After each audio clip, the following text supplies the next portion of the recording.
Hello and welcome back to the smoke room. We will be continuing where we left off on Clifford's route. So the last we recall, or the last you saw, I guess I should say, Sam was being dragged to some unknown area by some unknown creature, or more, I guess, specifically the thing that was following them in the woods. And he was saved by one of the natives from the reservation, and he told him that basically you had to stay there and be quiet, don't open the door for anyone, etc., etc. And that's basically how it ended. We don't really know if this creature decided to go after anyone else or what, but yeah. So I guess we will be seeing the aftermath of that, and we will be seeing if this creature becomes more brazen, and if it decides to show its face a lot more to other people. But yeah. Um, Aside from that, Clifford also has been making the decision of whether or not to speak to the natives and tell them what's going on. Um, if basically to flat out tell them like, hey, um, the the priest and Mr. Hendricks basically want to build a railroad that goes directly through the reservation. Would that help you guys, or would that be a detriment? And depending on who you talk to and how you phrase it, it's usually either they're for it or it's a detriment. I'm trying to remember their names, but the bear specifically is for it, while the fox isn't. The fox being the native fox, not Murdoch. But yeah. Also, Clifford and Jedediah, the horse, their guide, are currently not on good terms. Because of course Clifford being Clifford, he kind of gets on people's nerves and he always says the wrong thing, or he just doesn't get the hint. And he kind of doesn't get that Jedediah lost his mules and his cart and everything, and Clifford's here just complaining like, how am I gonna get back now? Like, dude, this person lost basically their livelihood. But yeah. Anyways, I guess without further ado, let us continue Clifford's route and see what happens. I try to sleep in spite of the pain and the anxiety.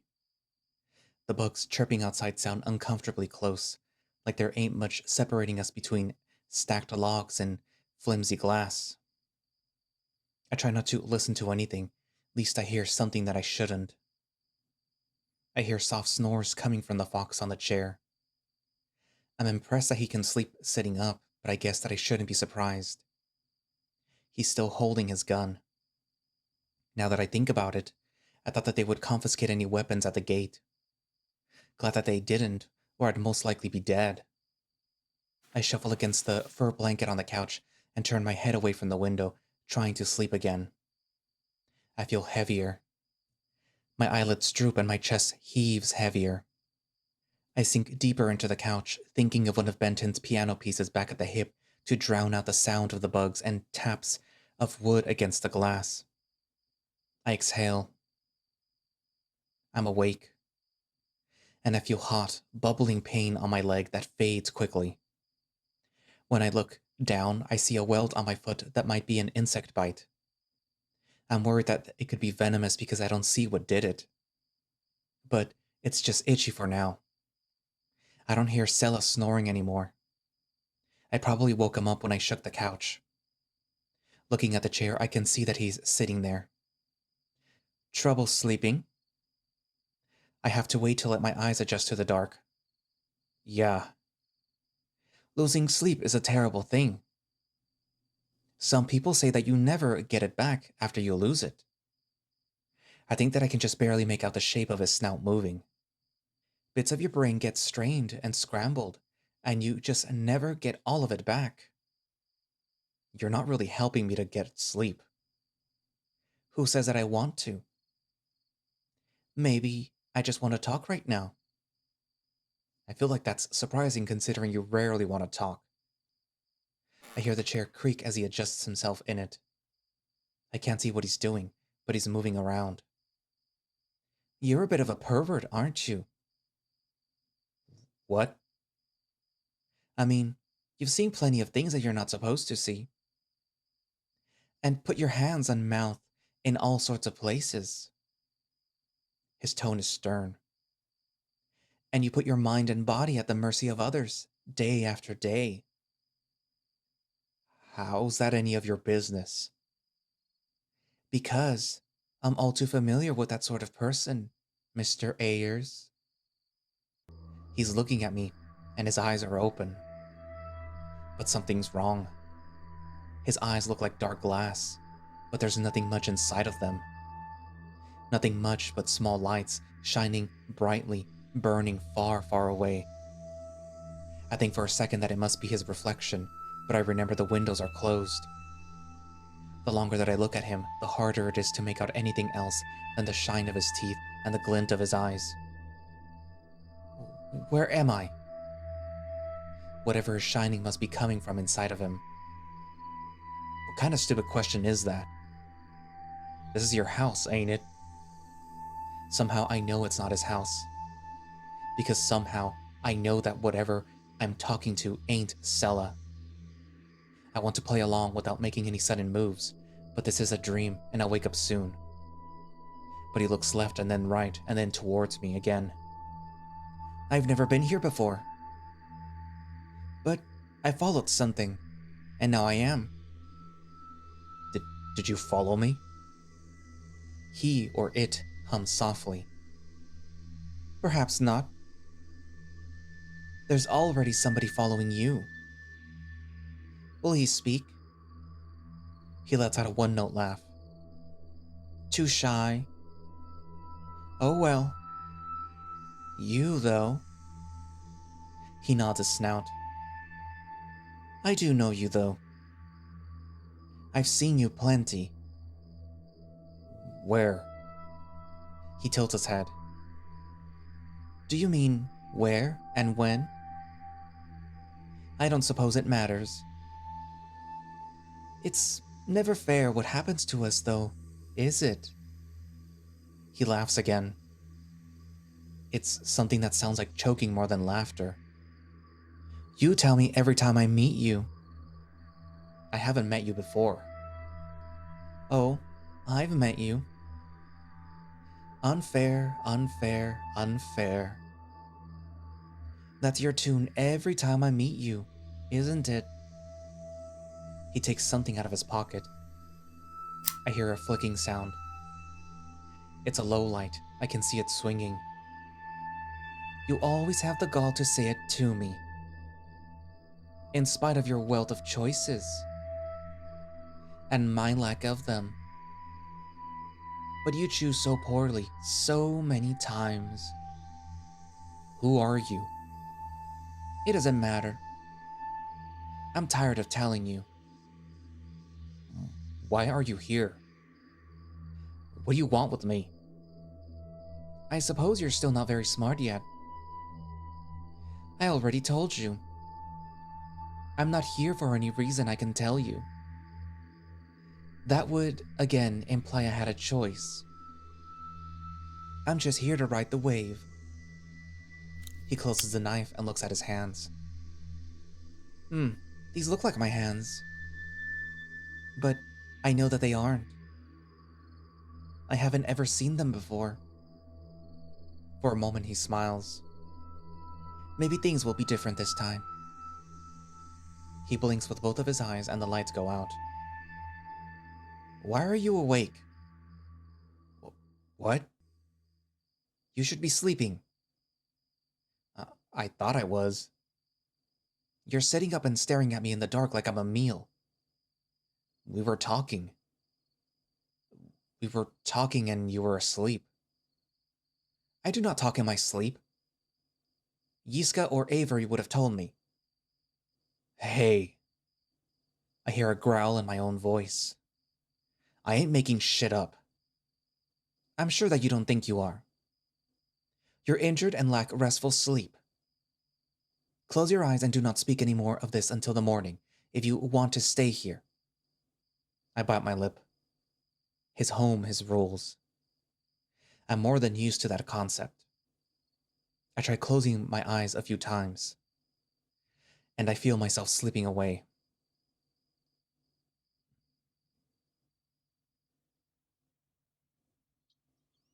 There's birds outside. Noisy little fuckers. Pots and pans clang behind me as I turn to see Scylla milling about his kitchen. I smell fried eggs and hear him chopping something fast. He cups a handful of tubers and tosses it into the pan, making it sizzle. Good, you're awake. He puts a plate on the end table near the couch. Eat. The warm scent of wilted greens, fried starch, and fatty fish hits my face. It smells delicious, but I think that I might need to go. It's light outside, so it's safe to go. I nod and make the motion to stand. He looks at me with a doubtful face as a sharp feeling stabs through my leg. Shit. Looks to me like you're still not going anywhere. Eat. He knew this was going to happen. I shoot him a dirty look while I shove a bit of runny eggs and squash into my mouth. He finished his meal very quickly without talking. Then he stands. I'm going to get Avery. Him? Just the mention of his name makes me want to make sure that I still have the map. I don't remember if I left it with my bags in Clifford's room or not. Don't open the door for anybody, even if it sounds like me. I won't need any help getting back in. I don't think that I could let anyone in even if I wanted to, unless I slid my way to the door. All I wanted to do now was focus on finishing my breakfast. It was good, but the pain in my jaw and chest made it hard to swallow anything at first. Then I check one of the bags on me. The map's there. I open it up to make sure that it isn't damaged. I breathe a sigh of relief when I see it isn't. It's not long before I hear scratching at the door. I flinch and scoot back when I see the door burst open. But it's just the fox. The elk follows him behind, looking a little more dour than before. Well, if it isn't Mr. Tibbet's bodyguard. I shake my head. It was just for the journey here. I'm off the hook now. I hope he paid you well, at least. Bodyguarding is a frightful business. This isn't the first time that I've had to patch you up. I roll my eyes. Scylla gives me a suspicious look. He doesn't know what Avery is talking about. Now, let's see that leg.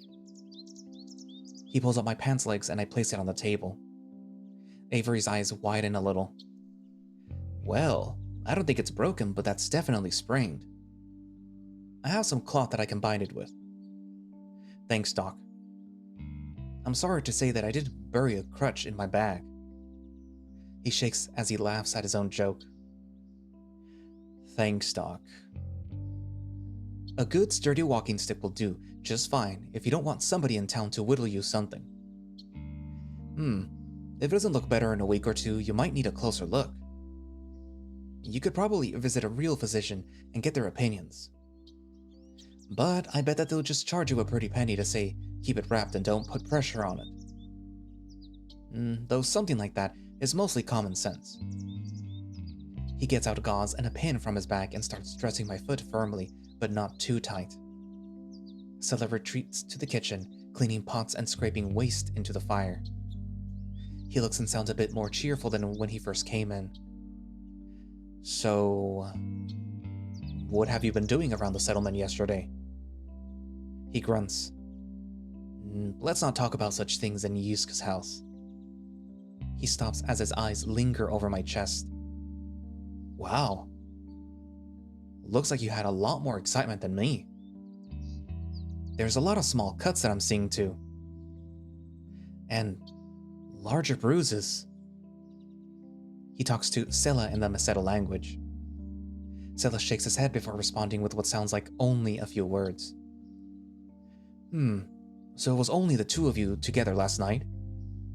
Yeah. He doesn't say anything for a while as he keeps stressing my foot. I was supposed to go back to Echo a few days ago. Another delay is going to be bad. But I can't go out after dark. Then there's not much else that I can do but wait. In 2 days, I still plan to make the trip to Cap Rosa with Yiska. Are you still willing to take me? Going there shouldn't be a problem with the size of our cart. You'd have to ride.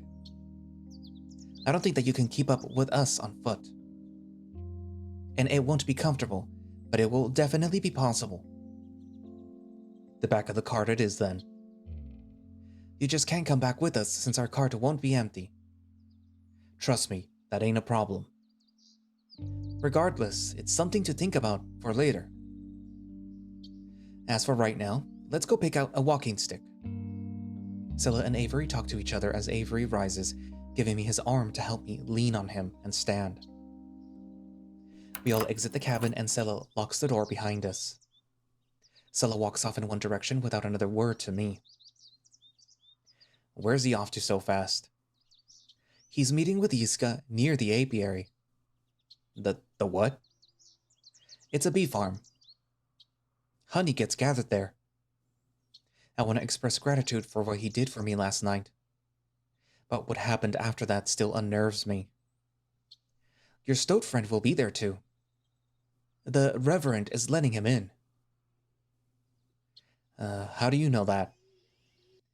I saw him and Yiska coming back from the mesa this morning. While you were doing what? Just looking for the right pile of rocks based on what the elders who still live here could tell me. The pine needles crunch beneath our feet as I lean on Avery until we find a clearing with a lot of fallen branches and dead saplings. There's a sweet smell that lingers in the air, most likely from all the smoke of a small settlement waking up, along with the scent of pine sap. You know, there's not a whole lot of places that can be with guards around. I feel my chest clench a bit. So you were looking for your sister? Where they put her body at the very least. He picks up a few sticks, swinging them from size and checking them for rot. Did you find it? I think so, but I can't be sure. The graves are unmarked, and there were certainly some beneath the rocks. I wasn't going to disturb anyone's resting place to confirm if it was hers or not. Again, I'm sorry. I wasn't expecting to find her anyway. But it's difficult never getting to know the exact place. He hands me 2 sticks. Lift your leg and test them. The bark is gone, so it's easy enough to hold onto both of them and swing my way through a triangular stance. They're working. They should hold you for at least a week if you're careful. Some of the wood is still green. Right. Now that you're mobile again, I figured that I'd mention that your travel companions were looking for you yesterday. Were they? Cliff seemed pretty preoccupied if I remember right. Jeb and the fox expected you back in your room. They looked pretty concerned. I figured that it's earlier enough that they should still be at the inn your stoat friend checked in at. I thought Jeb was staying with you. For a night, but I need to be alone for a spell. He's much tenser than he was in the woods. I heard about his argument with the stoat, though. The fox managed to smooth things over, some, but I know his mane's still caught up in a few knots. You should probably tell your traveling companions when you head off by yourself for private business. He looks out into the woods. Considering the circumstances. Wouldn't want them getting hurt searching for somebody who might not want to be found. Know what I mean? Yeah, I do. All right then. I'll check up on your injuries before I leave, but I need to get back to Echo sooner rather than later. Keep your nose clean until then. The madam would be too cross with me if she knew that I ran into you and you came back too beat up.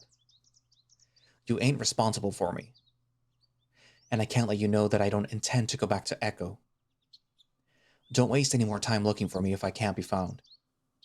If we cross paths and you can help me, that's great and good, but you're already done more than enough. The madam don't need a fuss at you on account of my own choices. She's usually understanding. He nods his head. Till next we meet. I nod. In the woods, he whistled while he walked away, but now he stays quiet, increasing his distance until he disappears between the pine trees. It's not his fault, but the way that he talks about going back to Echo puts me on edge. He's been nothing but friendly and helpful to me, but I can't help but think about how much he knows about me and how freely he talks about it. He treated my injuries the day that I killed Jack. He knows the direction that I went and the direction that I'll go when it comes to running away. Some parts of me know it's terrible, but I'd surely breathe a little easier if he never made his way back to Echo, or at least delayed long enough to make it far, far away, even from the station at Camp Rosa. I lift my injured ankle off the ground and put my weight on the walking stick. I have to hobble a bit before I get a feel for using them, but I make steady progress towards the direction of the inn. The innkeeper barely looks at me, and I make it through the front door and start my struggle up the steep stairs. Thankfully, the railing is sturdy. When I get to the front door of our room, I accidentally lose my footing and my body thuds against the wood. Coming! I hear the sound of Murdoch's voice, the sounds of scrambling through papers on the desk before a chair pushes out and somebody's footsteps get closer. The door opens. I can see the fox's expression shift from relaxed to nervous. Oh, Sam. He looks me up and down. I'm relieved that you're back. But what happened? He moves out of the doorway to make room for me. I hobble my way to the bed less than graciously, and I see Jeb sitting on the bed across from mine. I'm used to him being calm, but he looks pretty disturbed looking at me. The hell happened to you? Got foolish and messed with the wrong farm animals. He gives me a look that he doesn't believe me. I look him back, and I'm not exactly trying to hide my lie.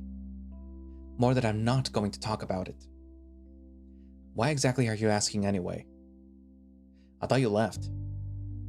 Jeb looks like he's about to say something, but Murdoch butts in. He came back once I reassured him that our issues in the forest weren't his fault, and that Cliff is going to pay him in full. I grimace a bit. And Cliff agreed to all that then? Cliff isn't stupid, Sam. He knows that if he wants to go back, then we're going to need a guide. Frankly, I wouldn't want to take us back to Echo either, if I were our guide and weren't given my pay up front and a proper apology. I'm not that delicate. So long as I have my pay guaranteed both ways, there won't be a problem. I give Murdoch a look. And you're certain that this isn't going to blow back in your face? I've made tougher bargains. So yeah, I'm pretty confident. I nod slowly and sigh, rubbing the back of my head and pulling a piece of twig out of my fur. Jeb, would you mind stepping out for a moment? There's, something private that I want to talk about with Sam. Don't need to tell me twice. He sits up and straightens his cap. There's something that I need to talk to Avery about. I remember that Avery said that he wanted to be alone, and I mean to stop him, but he's out the door before I can muster up a call deep enough to hear. Murdoch starts pacing around the room. Can you quit walking like that? Makes me nervous. He stops and he takes a look at me. You're nervous? I thought that you were gone for good last night. I want to think so what if I was, but that's probably not fair. I'll let you know before I go. He gives me a look like I'm loony. You're still going to try and go off on your own after it looks like you got tossed around and mangled? All I can do is shrug. Where I go is my business. The longer that I stay here in this little settlement, the less safe I'm gonna feel. I want to make my way to Camp Rosa as soon as possible. And what if I told you nowhere was safe as you think? That's a weird thing to hear him say. Then I'd say it sounds like you're looking for an excuse to keep me around. So you admit that you're not even going to try to come back with us to Echo? Not unless you're interested in packing up with me and heading north. I have too many obligations to do something like that. So now we're starting to understand one another. We both have places to be and obligations to fulfill. If you walk out of here, and I can almost guarantee that you're not going to make it. I leaned forward in my bed. You're threatening me? Quite the opposite. He walks over to a desk, pulls out one of the shelves, and pulls a photograph from the shelf. Do you recall the calotype that we made for Mr. Tibbetts standing on the rock?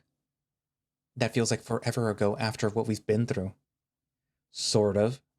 I got the chance to freeze the image. Flip the photo over. Then take a look. I do what he says and hold a picture in my hand. What the? It looks like something big, with something wrong and contorted about its face. The longer that I look at it, the more I can almost smell the corpse of Jeb's donkey. This some kind of magic trick? You think that I have the time and the bad humor to pull something like that? People are missing, cargo is destroyed, and now you're injured. But we didn't see anything like this when you took this picture. And yet, it was clearly right there. Well, it's gotta be some kind of wild animal, right? Can you think of any wild animals that can turn invisible and tear a pack animal into shreds in minutes? His voice is shaking a bit. Whatever this thing is, it could be anywhere at any time. As far as I'm concerned, the only safety there is safety in numbers. I feel my ears lower and my eyes widen. Oh God. Cliff went out on his own last night for research, didn't he? He's with one of Avery's friends. We need to find him and tell him about this. Do you think he's fine? Of course. He's with Avery's friends. There's a surety and a confidence in his voice that makes me feel better. There's a small shadow of his face that makes me think otherwise. Like he's scared. Absolutely terrified. So I grab my walking sticks and make myself stand. Let's go find him.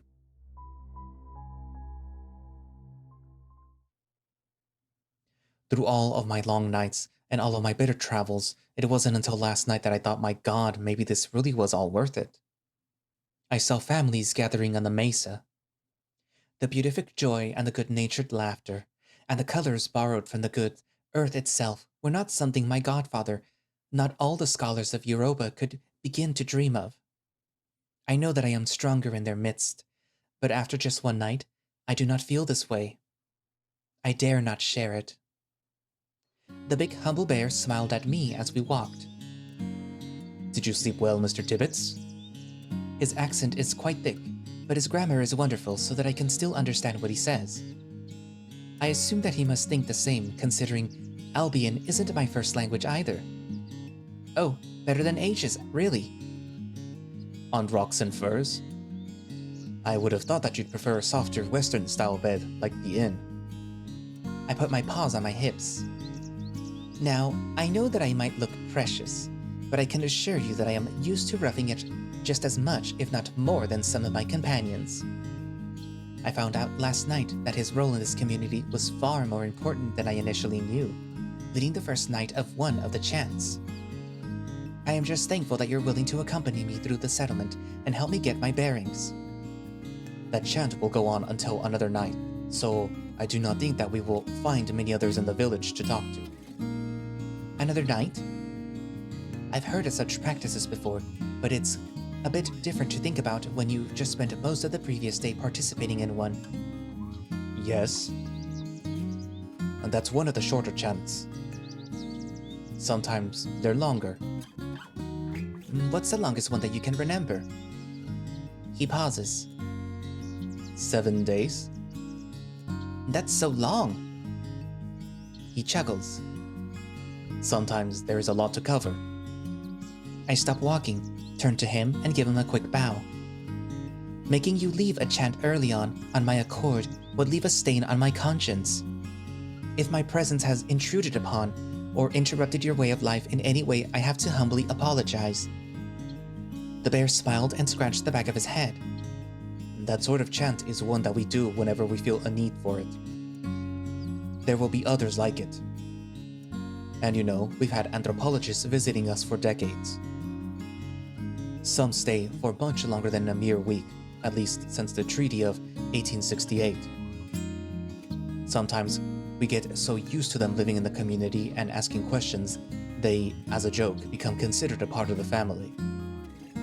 That's so nice. It's nice, really.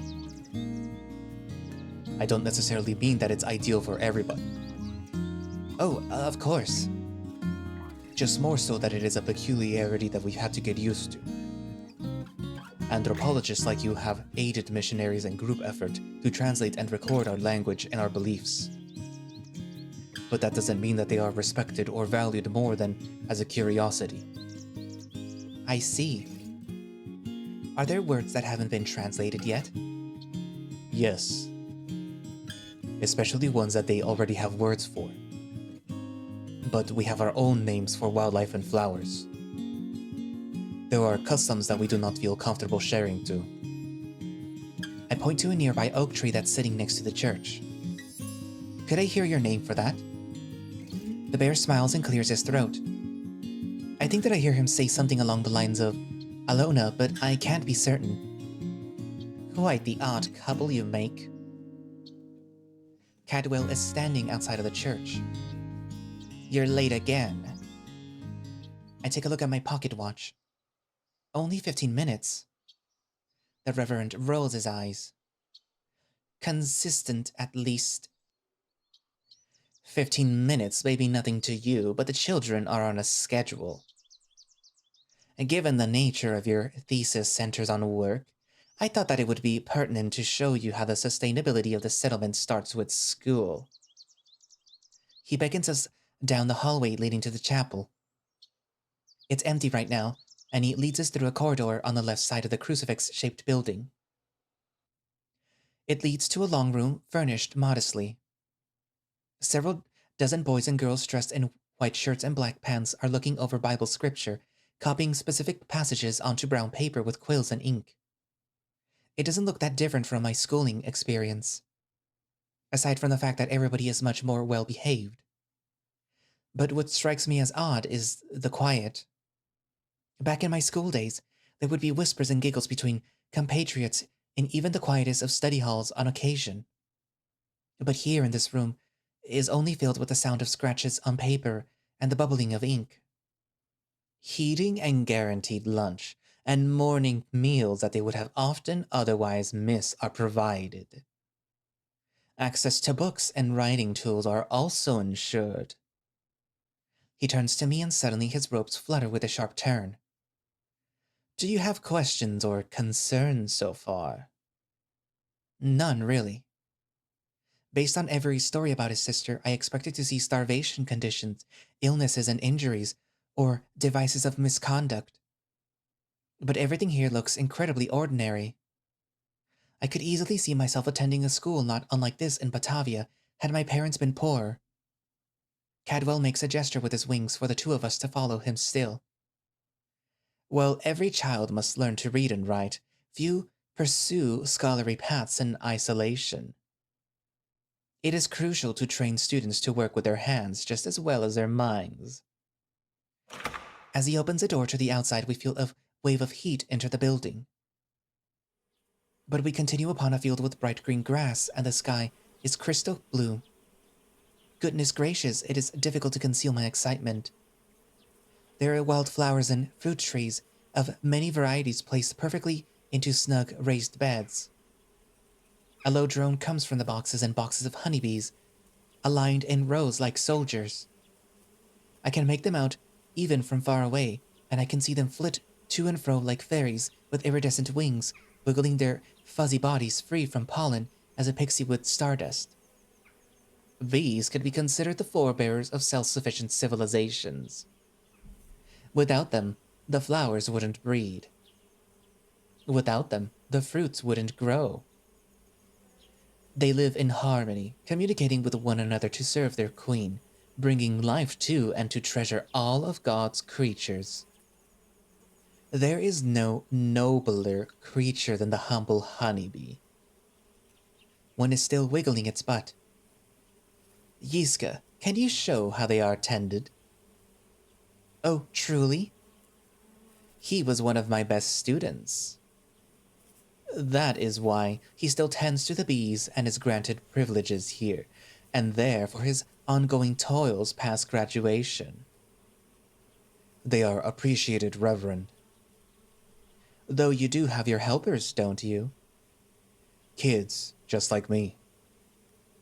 It takes particular tactics and temperament to command respect. Take notes from him, Mr. Halwanick. He turns to go, and then doubles back. Oh, if you finish with the bees early, do show him some carpentry as well. Yes, Reverend.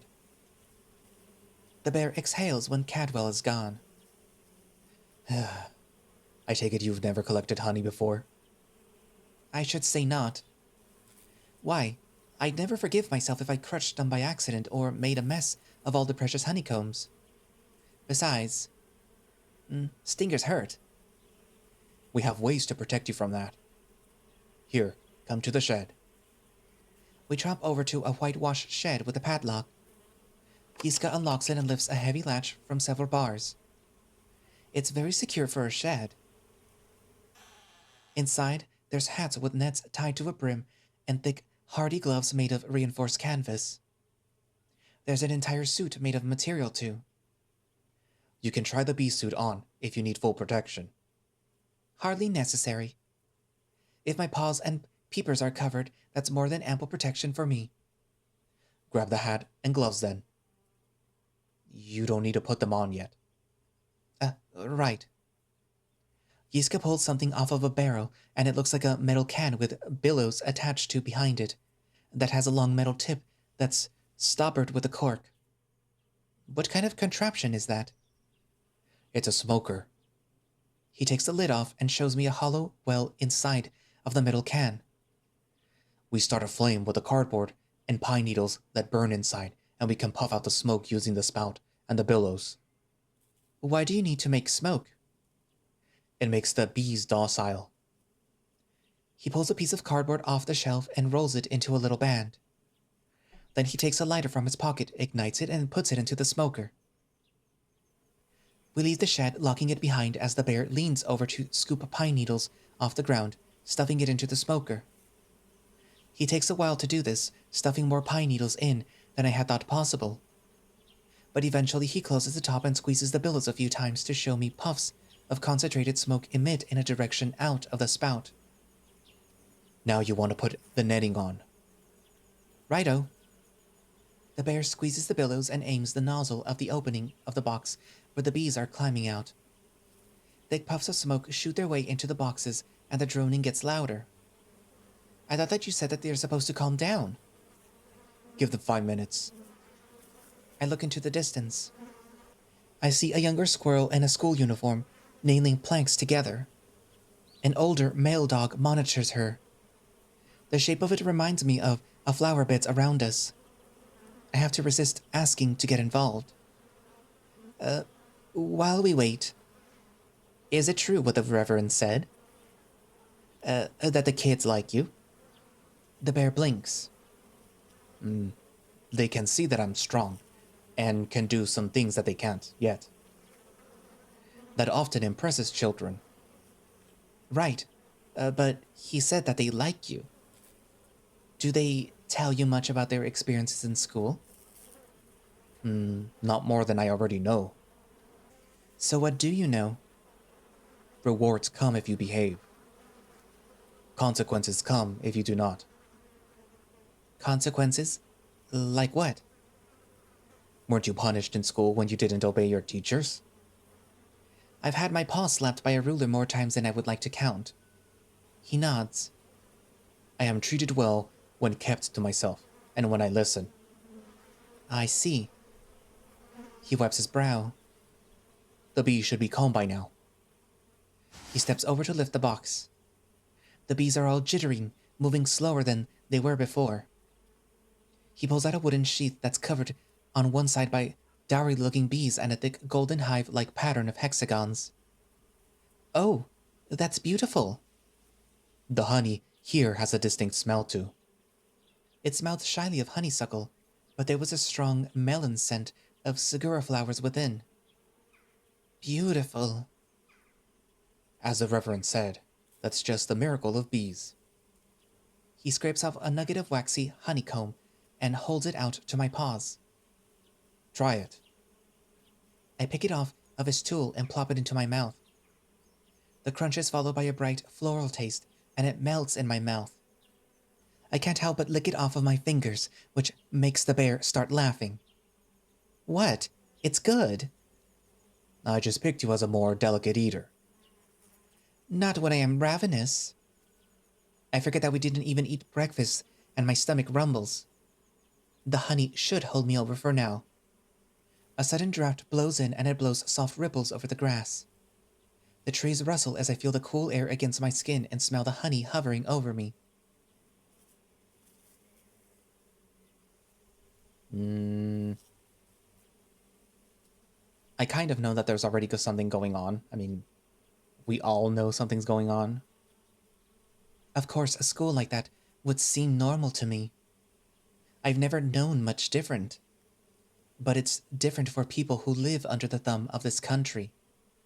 Despite how sweet the honey might taste, or how beautiful the land is here, these people still aren't given a choice in the matter, what this country tries to do with them. But as soon as I pluck my own board of beeswax out of the hive, a sound disturbs the peace. Somebody barks out a call from the wheat field behind us. We both turn around and my heart sinks a bit to see Sela. I can tell that he doesn't much care for me, but I don't want to cause any trouble. He starts talking in the Meseta language. I don't know if he knows, but I can understand him. I can make out injuries, beast, white, and corpses. Sela is pointing over to something in the cornfield and Yiska is looking back. I can translate the bear's response to something close to, "Are you sure?" Sela undeniably says yes several times. "What are the two of you talking about?" Sela sucks through his teeth. He should know. "Know what?" The fox gives me a dirty look, but the bear gives him one that makes him stand down. Follow. We walk for a few minutes towards the center of the cornfield. I hear bees swarming. Or at least, things that look like bees. Bee flies. And they're swarming a large chunk of meat on the ground. It looks like what remains of a pack meal, and I want to retch. This is awful. How did it die? This isn't the only one. 5 pent pack animals were slaughtered last night that I've seen so far. Is this the work of that animal that was tracking us in the wood? What does this mean? Scylla says something. It sounds an awful lot like no way out on foot or cart. What does he mean by that? Don't concern yourself. I think that I have a right to be concerned. We hear the voice of the reverend walking through the field in a surprisingly rapid gait. I could hear all the way across the field that you both weren't speaking Albion. What's this commotion all about? Yiska suddenly turns anxious. Sela spits on the ground and turns away. Address me, Celibagay! He keeps on walking as he disappears into the cornfield. That man is out of order. I apologize for his behavior, Reverend. I will talk to him tonight. I am less concerned with him than I am with you, Yiska. I know that you were not speaking Albion with him. It was urgent. An old habit, nothing more. A habit that I thought had died, Yiska. You know what we must do. Come along, Mr. Tibbets. I am not sure what's going on right now, but they're both tense. Come along where? To the sink, where else? There is a small lean-to against the church with a sink and a spigot. Cadwell pulls out a bucket from underneath the sink, producing a white-gray slab of chalky substance. He slices a sliver off of the stuff and holds it in front of the bear's face. Remember? The bear isn't looking directly at him. Yes, Reverend. Open. I am not sure what's happening in front of my eyes, but I don't like it one bit. Reverend? What is that? It's soap, Mr. Tibbets. The cheapest that you can make with lard and wood ash. It's the only thing that you need to clean a dirty mouth, though. Stop him? That's dangerous? No, you can't. The words are blurred from my mouth before I can stop them. The Reverend tilts its head at me and stares. I can't do what, Mr. Tibbets? He looks annoyed, like I'm some sort of petulant child making a scene rather than pointing out what he's doing is dangerous. Lye is toxic. It can leave chemical burns inside of his mouth. Reverend, please. Yiska's face looks very calm. Too calm. Don't pay him any mind. Give me the soap. I can't believe what I'm hearing. Of course, my son. As hard as it is to watch, I see the bear take the bar with a very little hesitation and put it in his mouth. The Reverend nods and places his wing like a solemn parent on the bear's back as he watches the bear choke and sputter on the suds. That's enough. He speaks gently. Now spit it out. Some of the foam that hits the grass is pink. Despite forced tears, Yiska looks up with a determined facial expression. He heaves as he continues to spit. Don't let this memory fade as quickly as the last. Yes, Reverend. I want to say something, but when I start, the bear looks at me with the first angry flash that I have ever seen in his eyes. He's angry at me. What were the two of these men talking about, Mr. Tibbets? Does he want me to lie? Does he want me to tell the truth? I don't know. This is horrible. Something about corpses, I think. Something from the woods might be killing all the stock animals. Cadwell looks at me like I've lost my mind. All the stock animals? He turns to Yiska. Go home and clean yourself. Leave us. He muffled something like, yes, Reverend, but it's impossible to tell what he really said. Cadwell takes a good look at me, as if I'm a child who dragged mud into the house and trembles. Cornelius van Halwelnik. The moment that you stepped into the settlement, I've seen nothing but insubordination and instigation. But I haven't done anything, Reverend. Does it matter if you did?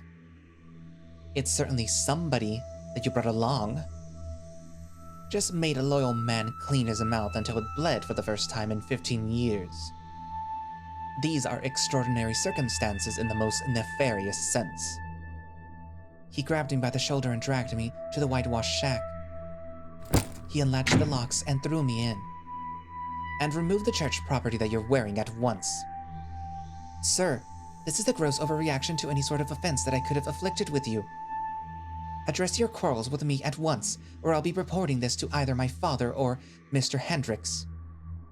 I looked at the screen door covered in bars, expecting him to look back at me, angrily, ready to quarrel. But that's not the case. His back is to me, and he's running away. What? I try to open the door, but I know it's locked from the outside. My body thuds uselessly against the sound of shaped metal. Cadwell! Come back here at once, Cadwell! I try to rattle the door, but it's just too heavy. I'm starting to notice how warm it is in here.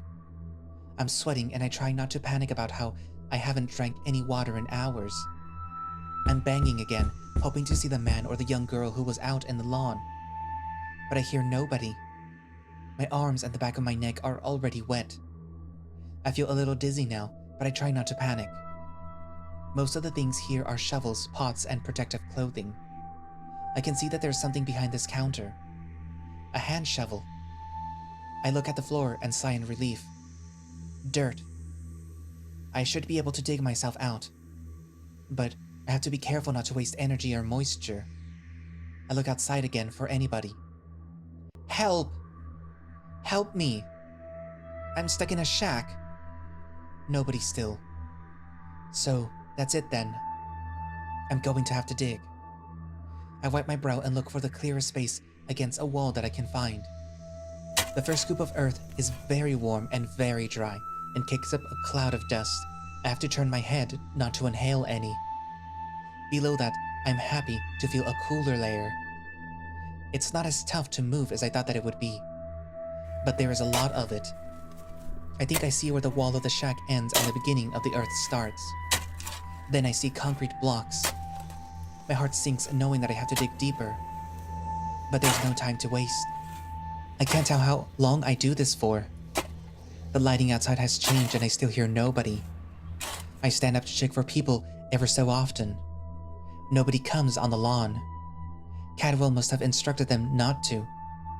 Rail deal ambitions or no, this behavior is not acceptable. One of the first things that I intend to do after breaking out of this godforsaken cage is to find a telegraph machine and wire everything that I know to my father and Mr. Hendricks. I do another scoop, then another. I thought that I was on scoop 400 or so, but I start to lose count on the 300s. Everything goes sideways for a moment and I stop to breathe. I am really thirsty. I take another scoop and flinch when I hear a clang. What?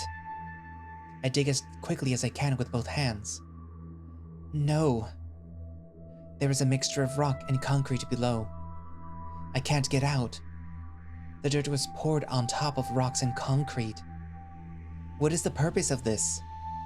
My heart's beating faster. I'm starting to feel dizzy. I throw down the towel in frustration, but the side catches the side of my nail.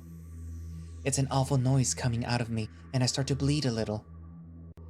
Oh, it doesn't look that deep. You! Brush yourself clean and come out of the dirt, you fool. Don't you say another word.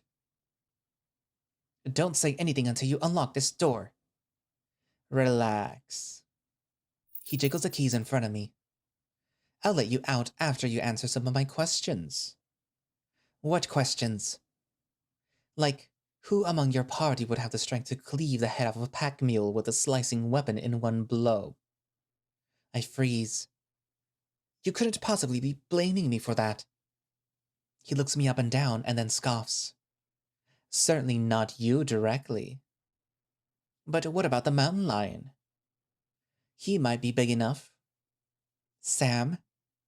I don't think Sam knows how to use weapons. Besides, if he could, I don't think that he could take something's head off. Then what would? We found 8 carcasses already. 8? 8. If I do not stop who's doing it before long, we won't have any long-distance transportation in or out of the settlement. Without a steady chain of supplies, we'll be behind schedule for all of our exports. Why do exports matter if you're self-sustaining? Because there's no harm in skimming some of the cream off the top here and there. Imbecile. You're terrible.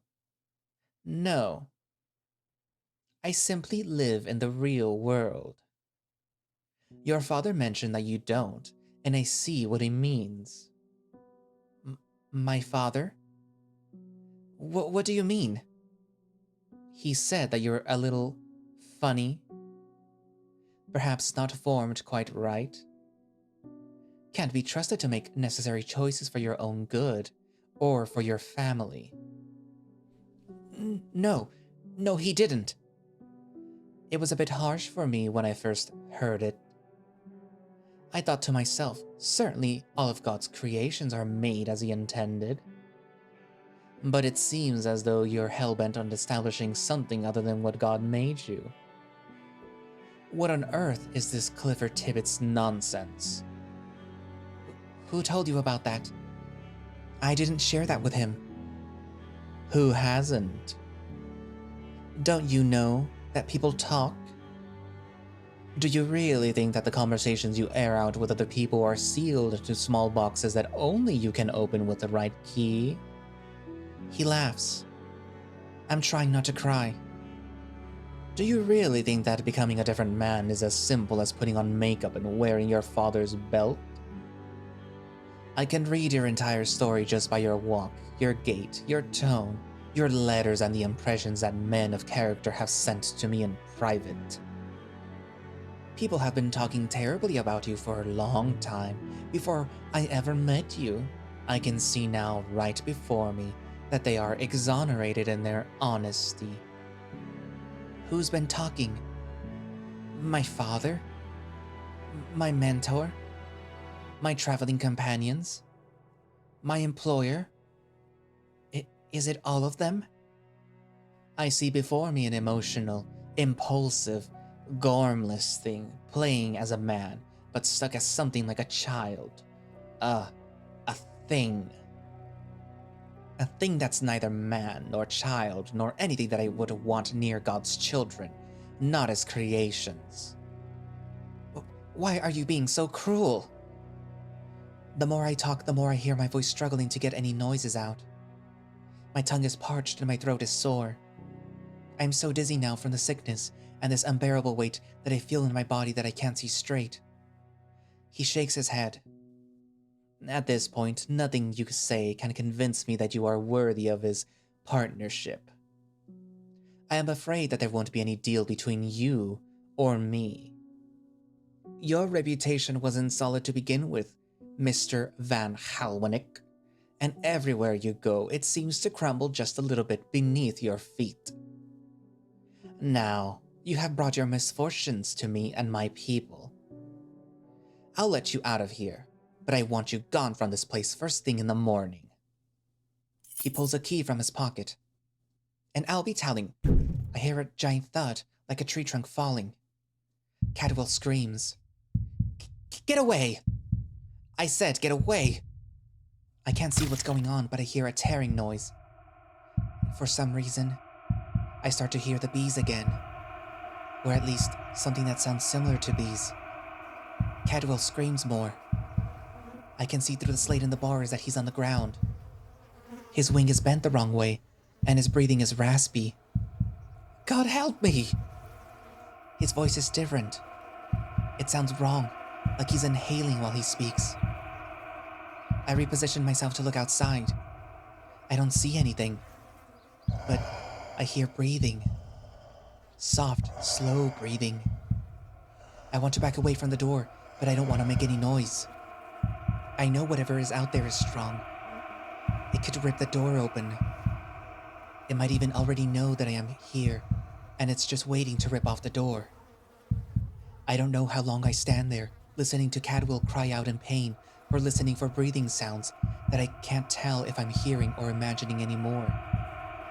But it gets darker, and nobody knows that I am here but the priest, and he can't get up. Just as I start to cry, I hear a whistling sound. In the mist, I see somebody big walk this way. They have horns. The light of the moon reflects off their glasses. My heart swells a little when I see Doc Avery. I call out to him. I'm saved, but I can't make a sound. My voice is shot. Every breathy rasping sounds are all that I can make. Huh. What do we have here? Help me! You have to get me inside! You look like you're in a real bad shape, Reverend. Broken arm? Broken rib? Half-collapsed lung by the sound of it, I'd wager. I'd hate to move ya. Could cause any internal bleeding that you might have to get worse. The Reverend shakes his head, terrified. Aren't care. I'm sorry, Reverend, but I can't really tell what you're saying. I see the Heron look in my direction, like he's asking me for help. I try to talk again, but it's not working. Inside. The Doc hunches on his legs and watches him from a squatting position. You know, if you want help, all you have to do is ask, Reverend. Put me inside. That doesn't sound much like Albion to me. He's thrashing on the ground now. His breathing sounds a whole lot worse. I guess I can't really help those who don't know how to ask. He stands up straight, watching the Heron writhe. But do you know the worst thing about all of this, Reverend? The Heron is spasming in the wrong way now. With enough time, they'll just send another one of you who looks the same and acts the same. But I'm comfortable now, knowing now that you're the one who put the soap in her mouth. He wipes his glasses. Have a good night, Reverend. He readjusts his backpack. I know I will. And he starts to whistle. Then he starts to walk away. I panic again. I cry out to him, trying to force a noise. But there is nothing. I take the towel and bang on the bars, hoping that he hears something. My heart leaps as his ears pick up, but he looks left and then right, and he starts to run. He's running because I scared him. He's so far away now. I start to think again that I really am going to die here. And then I wonder who I'm going to die as. Will people remember who I wanted to be? Will any of them see me as I saw myself? Probably not. I start to wonder about what my tombstone will look like. It'll read just Cornelius. And it's buried nowhere near the rest of my family. I want to think that coming here was a mistake. But staying home would have been a mistake too. The mistake is me. Professor Tibbets? I hear Sam. I must be hallucinating.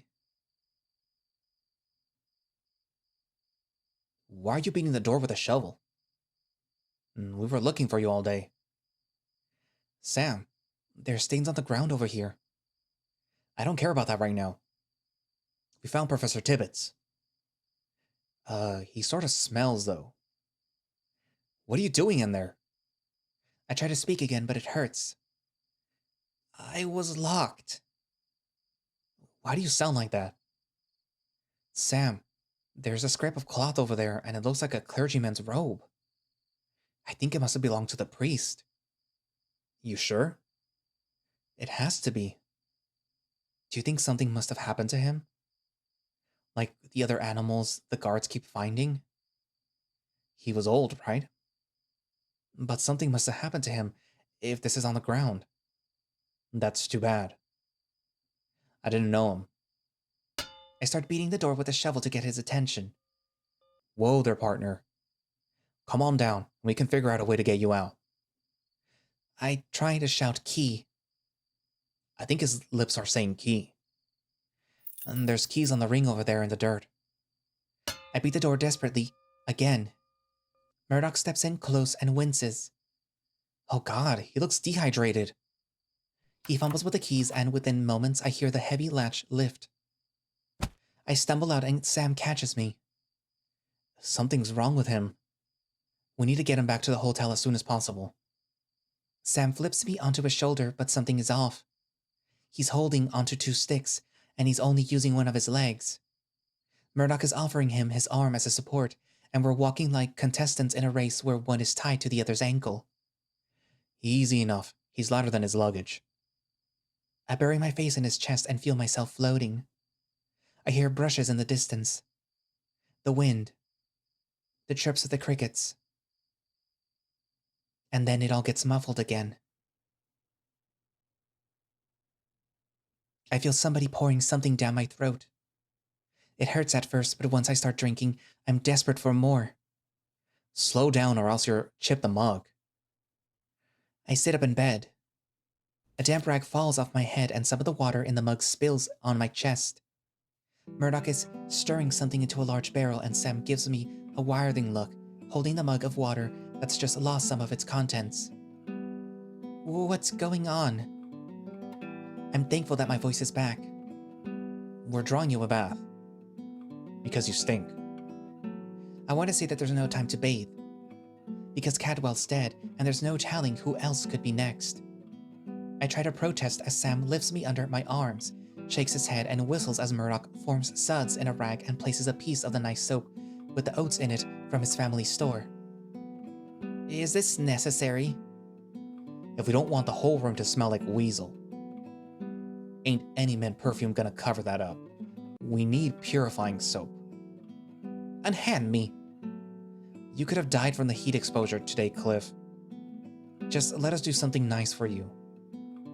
They take turns scrubbing my arms aggressively. Then my chest. Then my neck. This can hardly be considered nice. Murdoch paws are all over my face, rubbing the mint-scented oil into my whiskers and cheeks, smoothing them with abandon. Sam pours the bucket over my head without warning, and I am left in place, breathing. Are you finished? They both nod. Okay. Please listen carefully. I think that the animal who hunted us at the camp in the woods is still stalking us. Oh, I know. Got my leg. Just your leg? You sound disappointed. More like impressed, really. It's, I struggle with whether or not to tell them or not. But I struggle more to hold this in. It got the reverend. Oh God. He's really dead? I didn't see him die explicitly, but somehow I know. He's really dead. It didn't try to attack you? Somehow it didn't even try to break into the shack. It might not have noticed me. Hard not to. You really reeked. My cheeks start to feel hot from embarrassment. Can you stop talking about that? I step out of the tub and hold my arms out to dry. Sam and Murdoch start to pat me down.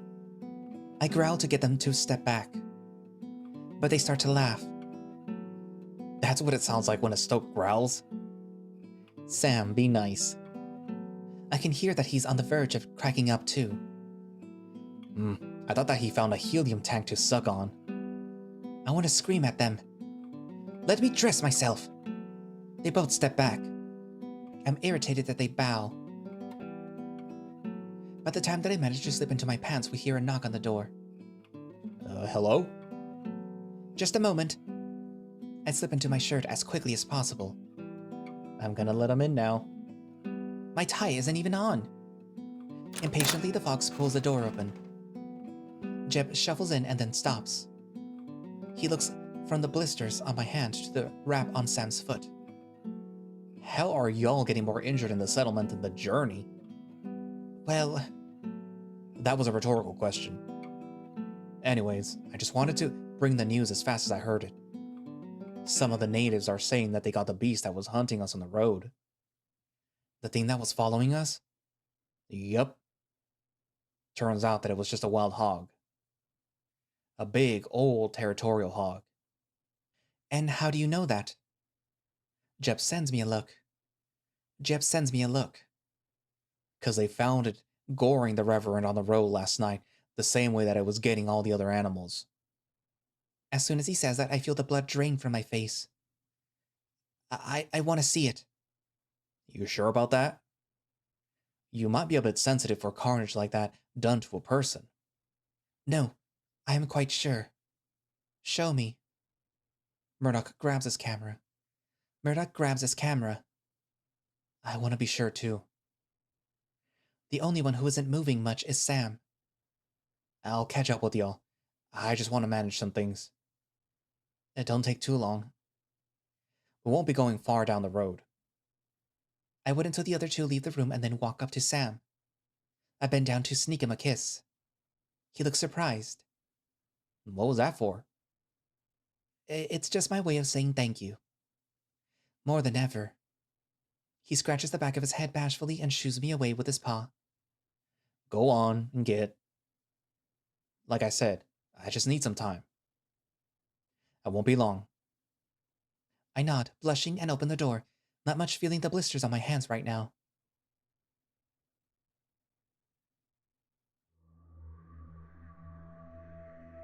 There's no goddamn way that thing was a wild hog. Hogs are something that you can see. They don't go invisible all of a sudden and then look like monsters in photographs. Whatever is out there still has to be out there. I want to go check to see how far Camp Rosa is. I search through the backpack and pull out the map, unwinding it. My confidence is plummeting again. The journey there looks almost as long as the one from Echo.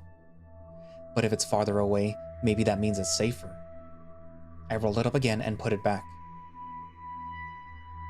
Once I'm outside, it's not very hard to see where I need to go.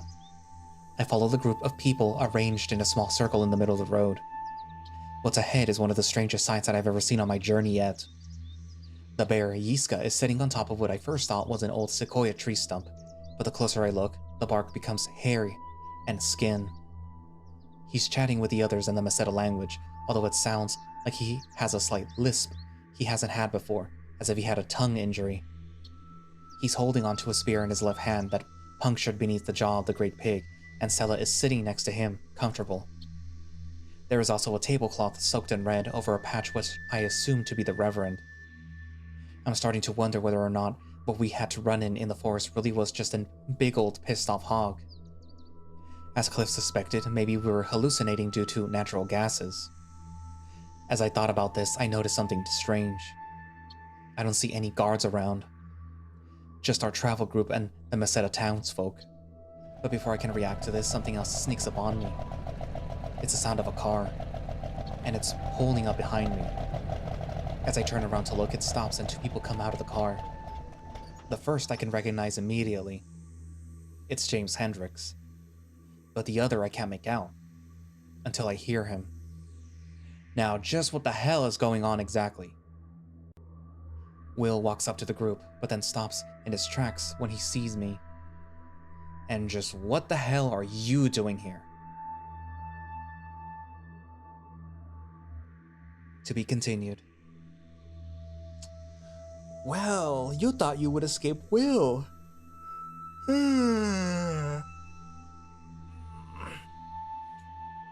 But you didn't. So, My guess is that because Hendrix and Will are there, that whatever it is that would have happened in the city of Echo is happening in the settlement now. Meaning that I guess you could say like the climax-ish portion of the story or any Echo story is happening within the settlement this time around. And I think I talked about this before, but I feel that if you've ever read the story of Echo, the main story, then you would remember that there is a point within the story where the hysteria, quote unquote, starts to rev up, and that's usually followed or preceded by like a sound. I'm assuming that is what Clifford was hearing while he was in the shed, aside from the like buzzing sound. The buzzing sound, the insect sound could be what he was hearing that was following around whatever it is that it really attacked the Reverend, whether it was the hog or something else. But the sound is probably sort of like the tension in the air building up. And that is something that, again, is heard and seen in Echo, but is also heard and felt in both Murdoch and William's route. In Murdoch's route, you hear it when Holly and Jim are having the argument right outside the house. You start, I think it's Sam that notices the like a weird sensation in the atmosphere, and like smelling like ozone or something, and like tension just building, like just like literally the air is filled with tension. Which I mean, obviously it was a tense moment because it was a confrontation between, you know, the three people, but well, technically four, I guess. But it's very indicative of something that's happening in Echo. In William's route, I think William mentions it, but I don't remember when. I'm assuming it's when he's at the house or somewhere, but yeah, he mentions it also. So having Clifford mention it probably means that we're getting towards the climax portion, or the part where, as the thing that Sam was talking to earlier in this update, the wave is like coming out. It's not receding yet, it's actually coming out, and it's washing over everything, over the whole area. Because this is only like, this is also, this will also be like a long video. So talking about what happened at the beginning, I assume that what Sam was talking to was probably an echo. As has been established in Arches, these things are not ghosts, they're echoes. So I'm assuming that this is one of those echoes that is sort of sentient. So every single time that this has happened, Sam was there and this echo thing was there. And it's happened so many times that the echo has just decided, you know what? I'm not gonna reintroduce myself over and over and over and over and over again. So, we've been over this before. So yeah. um I'm wondering who that is though. Like I want to know who it is that he's talking to, and I hope that it doesn't become one of those things where it's just like a random voice that's imparting some strange mysterious knowledge, but you never know who it was.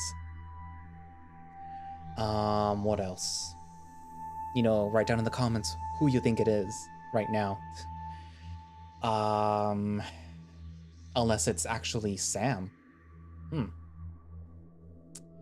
It is interesting that it does mention that every single time that they meet, Sam always says that it's unfair. So when does Sam mention that?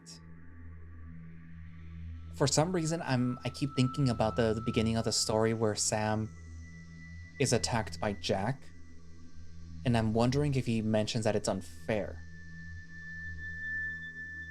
Cause what if it's actually Jack? That's hmm. I'm also wondering what it is that is actually following Sam, because I mean, even if it was Jack, that means that there's something else that's following him that's not talking. Could it be the monster or could it be something else? Or someone else. Anyways, but yeah, write down in the comments what you think, and thank you all for watching/listening. If you would like to play the Smoke Room yourself, you can find it over on itch, and if you would like to support the project, you can subscribe to the Echo Project Patreon, which will be linked down in the description along with the itch.io, along with the Twitter page for the Echo Project, which, direct link to itch.io, etc., etc. But if you do subscribe to the Patreon for Echo Project, you do get early access to builds of all of their projects, such as a Smoke Room, Ad Astra and Terra, Kamiya, which is coming back. I think it's Know Your Role, and Glory Hounds. So you also get behind the scenes to certain projects. Not always, but certain ones. Like for example, the Smoke Room, you do sometimes get certain behind the scenes stuff with the Ad Astra related stuff, and with the Ad Astra related stuff, you do get more works in progress pics and stuff like that. Although you might be able to see them from following Haps too, because he already shared some of the updated sprites for Nefero. But yeah, anyways, at the point of recording this, though, I did see the Patreon update for Murdoch's update, which very interesting because things are revving up there too. So if you want to know what's happening with Murdoch, you can actually just, subscribe to the Patreon update and then read it then. So depending on when this gets out, and I'm recording this on July the 31st, so depending on when this gets out, maybe you'll see that update or you won't yet. We'll see. Anyways, I guess that's it for now, and I will see you guys in the next video. Bye-bye.